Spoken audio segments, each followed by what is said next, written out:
খাদ্যে স্বয়ংসম্পূর্ণতায় কৃষির উন্নতি ও সেচ নিশ্চিতে খাল খনন কর্মসূচি নিয়েছিলেন বিএনপির প্রতিষ্ঠাতা জিয়াউর রহমান। ১৯৭৯ থেকে ৩ বছরে তখন কাটা হয় ১৫০০-এর বেশি খাল।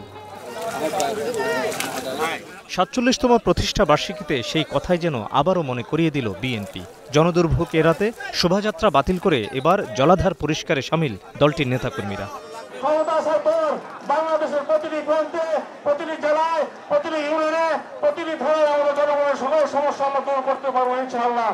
আমরা দৃঢ় হাতে সকল ষড়যন্ত্র মোকাবেলা করে ইনশাআল্লাহ আগামী ফেব্রুয়ারিতে একটি অবাধ সুষ্ঠু নির্বাচনের মাধ্যমে বাংলাদেশে জনগণের সরকার প্রতিষ্ঠা হবে।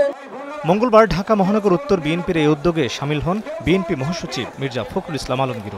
এ সময় তার অভিযোগ, ভারতে বসে আওয়ামী লীগ নেতাকর্মীদের উস্কে দিচ্ছেন শেখ হাসিনা।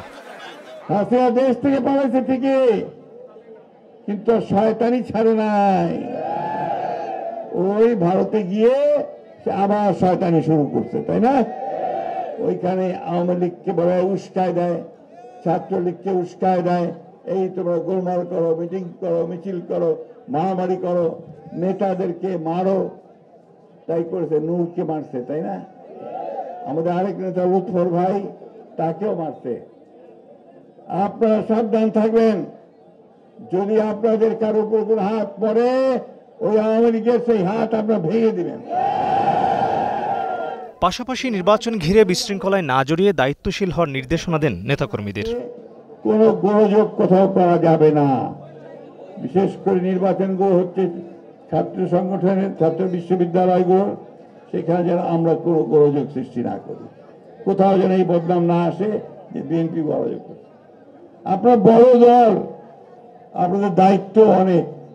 এ সময় ভারত থেকে আওয়ামী লীগের ছড়ানো গুজবে কান না দেওয়ার পরামর্শও দেন বিএনপি মহাসচিব।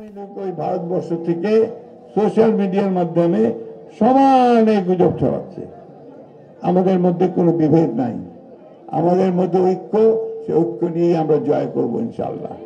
Mohammad Hussain, Star News, Dhaka. আমন্ত্রণ জানিয়ে